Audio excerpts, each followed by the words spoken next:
Split Business Challenge, and our challenge today we're going to be talking about how to have an idea for a clothing line or something else like that and don't know where to start. And I want to help you get started, buying low and selling high. That's what we're going to be talking about today.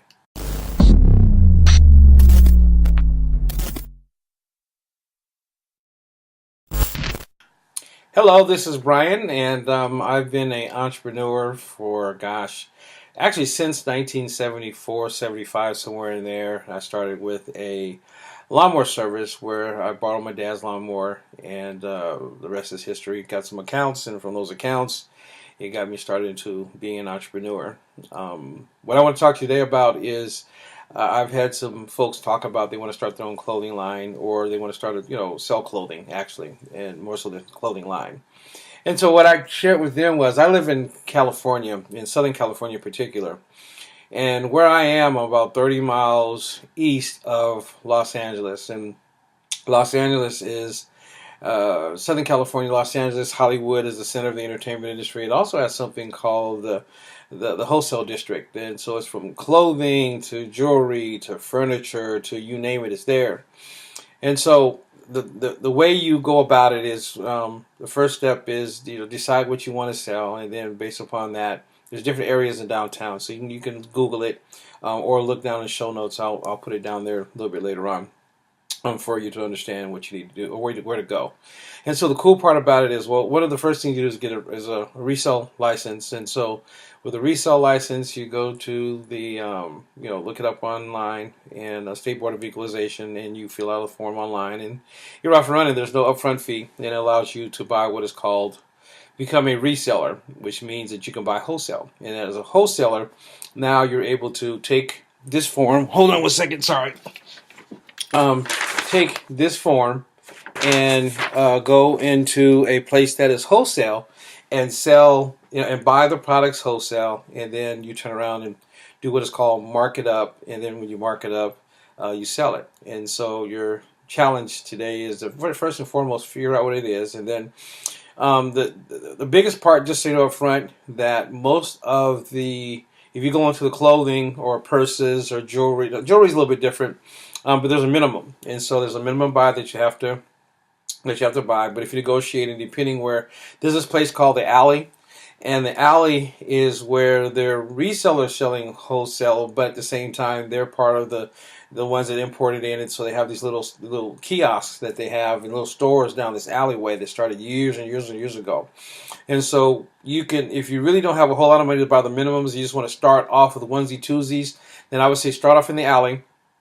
Go find what you're looking for. So, like for instance, for me, I used to sell hats, and so usually when you go into the hats areas on Los Angeles Street as well as on Maple Street, I think it is, and so in those areas you will go in, and then they always want you to buy a minimum of a dozen of a style or a dozen of a color, or you can mix it up, mix and match, and so forth. But for me, because I wasn't sure what it was I wanted to do, I heard about the Alley, and so I went to the Alley, and then I found the styles, because what happens is people, they'll go to these places in the wholesale market that are truly wholesale, that you got to buy the minimums. They buy the minimum, and then they go to the Alley, and they mark it up under retail, but at the same time over wholesale. So they make a smaller percentage and go long, like Walmart.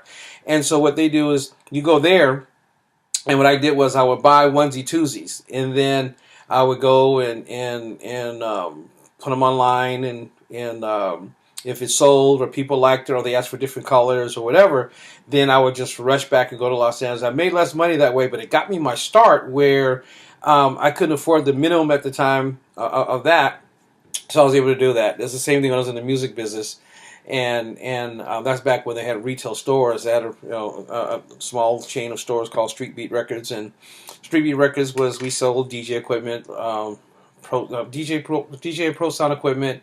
We sold clothing. We sold CDs, tapes, and records back then when vinyl was really big. Vinyl's big again, I just heard.